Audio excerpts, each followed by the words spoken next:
What was happening in the court yesterday, CPBL was trying to get an extension of time from the court to file its defense. You may recall that this claim originated back in August of 2009 when Dr. Cantón unsuccessfully tried to get an injunction to prevent CPBL from having an extraordinary general meeting at which he, Frank Redmond, and Michael Donker was supposed to be replaced on the board. Essentially, what happened is that rogue board, as we call it, with the Banks Holdings directors, with Henry Cantón, Frank Redmond, and Michael Donker, voted for CPBL not to defend itself. The date for that a defense should have been handed in was October 2009. You may recall that our investment company and CJ was successful in getting the court in April to declare or to state that when we removed the three gentlemen by way of letter back in July 2009, that mode of removing them by letter was in line with the investment agreement and that we had all right to do so. However, the court did not declare that they were removed from them. It's an interesting judgment there, but I won't get into that. Anyway, so on April 22nd, we got the people on the board that the majority shareholder wanted to be there. And on June 2nd, because of the agitation on this situation that how will you have a CEO, Dr. Cantón was the CEO then, he was not terminated yet, basically suing the company, and the company will not defend itself. What kind of a thing is that?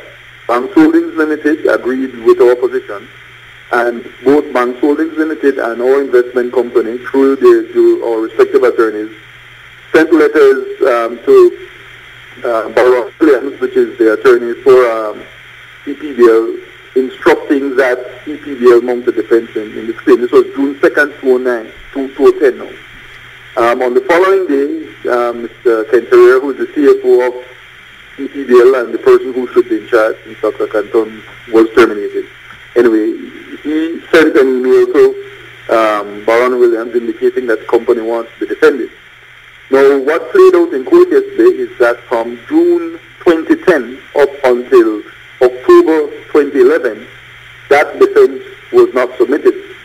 And there is no clear indication of why that is. No, and that is something that I guess we will have to go back to Baron Williams and find out if in fact they did submit a defense and it just got held up in CPBL, or if they just didn't send one, although they got instructions from CPBL. So essentially, a big part of what happened yesterday was that CPBL attorneys, Baron Williams, tried to get an extension to file a defense. Mr. Anderson, if I interpret the court ruling properly, it is that Dr.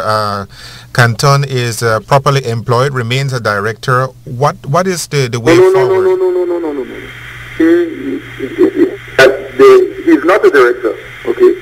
What the court will give is justification, but he did not ask for reinstatement as a director. And the issue is, even if the court would say, that he should be a director, CPBL can't appoint him. So the directors of CPBL at the time, who created that contract with Dr. Cantón, basically engaged in something that CPBL cannot perform. So as far as you're concerned, Dr. Cantón remains the CEO of CPBL, but not a director on the board? No, as far as we're concerned, Dr. Cantón is not on the board, and he was terminated as CEO on December 17th. That's a matter, again, that Banks Holdings is fleeing before the court, and when that is heard, then that will be determined by the court. But as far as we are concerned, he is essentially there at their behest, but has no good reason to be there.